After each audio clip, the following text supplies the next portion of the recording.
I've watched realtors burn so much money on paid ads using just stupidly bad strategies that haven't worked since 2017. They end up paying 2, 3 to even 5 times more just to acquire a client. And for most realtors, they aren't some massive company that has millions to spend, making every dollar matter that much more. 9 times out of 10, it's not because there's a specific problem or there's Jedi mind tricks or a complicated targeting strategy they need to use. A lot of the times, it's some simple problems that can be the difference from being in the negative and having a scalable way to generate new clients. So in this video, I'm going to cover some common mistakes and exactly how you can fix them, whether you've been running ads for years or just getting started. So number 1, most realtors or agencies that they hire are stuck using outdated tactics that have been left into dry from 2017.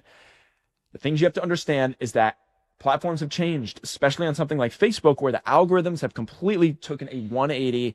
The ad costs, although may have been the same, regulations and a ton of different compliance issues have halted the process of people actually being able to scale their ads in order to win.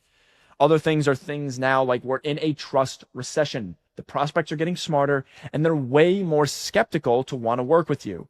Okay. And so now if you're posting the same creatives that everybody else is posting with a picture ad, hard pitching, posting your phone number with a basic creative of a house, a listing that you have that's a poor quality image, like every other agent that's posting Facebook ads, for example, you're stuck in the sea of similarity and nobody is going to want to work with anybody that has a similar ad to everybody else, okay? They want to work with people they trust. They want to work with people that, yes, they like, but more so who they know can get the job done. And the only way you can do that is boosting your rapport, authority, case studies, trust, assets, lead magnets, any sort of value you can provide. That's what they need to see up front before they're ever going to book a call with you. They want to work with you. And this is how you're going to win going into 2025. So the number 2 thing that I see with most realtors that is unspoken, that usually goes right under the table that they're not even aware of, is blindfold spending. You don't know the numbers that are in your ad accounts. So there are 3 core metrics that you should be identifying.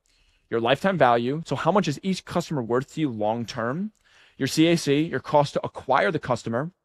How much can you afford to spend on getting one customer?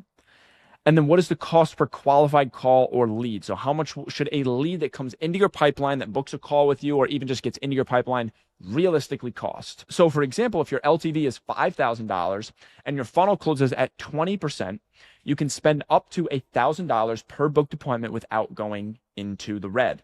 But most people are going to panic at spending $200 per lead without even actually knowing the math. And the next thing I'm mentioning is an extension of what we've already been talking about, which is that ROAS is greater than just vanity metrics. Now, vanity metrics just means things that look nice on paper, but don't actually achieve anything, right? Most people focus on the cost per clicks, the click-through rate, and the CPMs.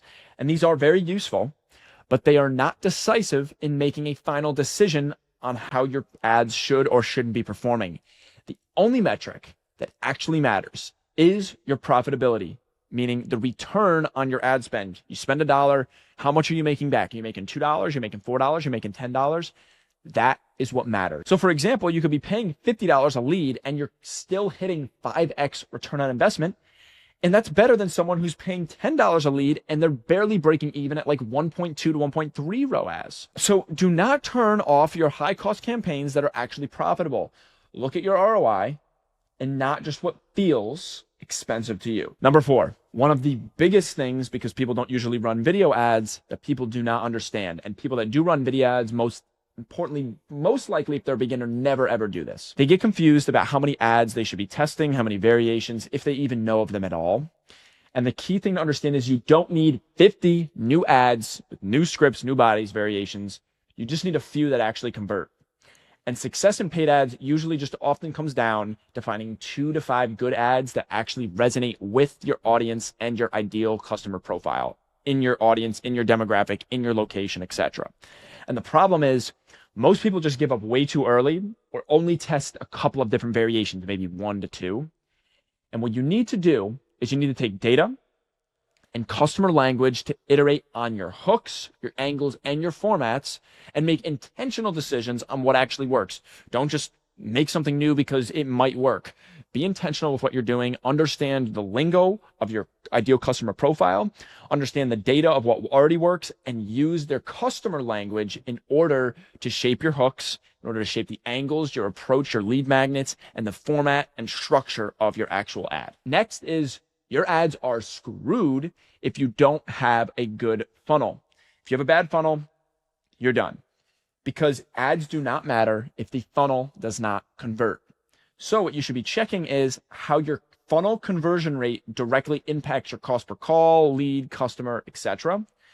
Because one thing that's important to understand here is that 1 versus 3 versus 5% conversion rates can already 3x to 5x your profitability without even having to touch your ad spend. Okay.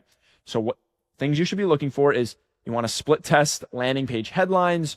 You want to make sure it's matching the copy of your ad, the script, and the tone as well. You want to invest in email and SMS marketing as well, staying top of mind, providing case studies, value stacking, trust stacking, building authority, rapport without even having to talk to them. This is leverage. You're building leverage, right? And you want to have a robust follow-up system.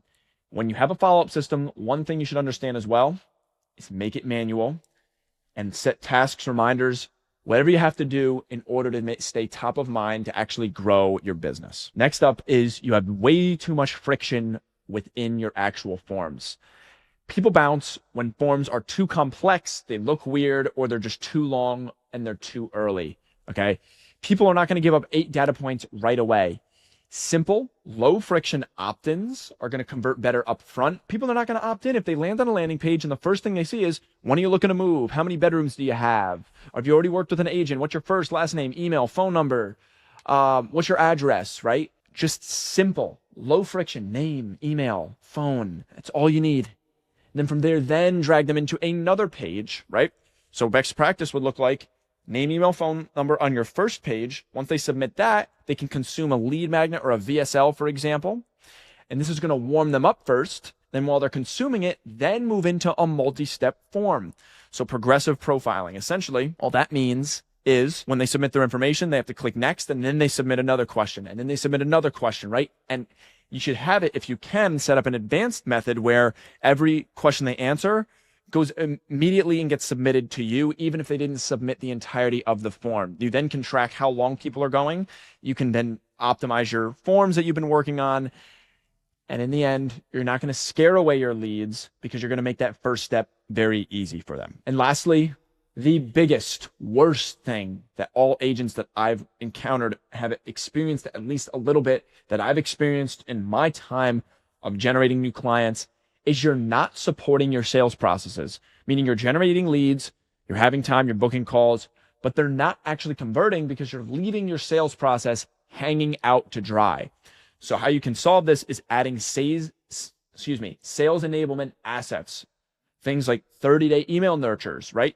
4-part email follow-ups, retargeting campaigns, pre-call SMS sequences, personalized looms, selfie videos, or just a wins page or social proof, okay? And the goal is to take warm, cold leads and then increase your show rates when you book the calls. And then this is all going to boost your close rates because you're already established as the one in authority. They already perceive you as the winner, as the guy who's going to get it done for them. And it's going to reduce all the friction when you're actually on the calls and make the whole sales process a shit ton easier. Now, if you're looking for a step-by-step guide on how to get started with YouTube ads, I've recorded an entire free course on my YouTube channel located right here. Aside from that, this is the end of the video, and I'll see you in the next one.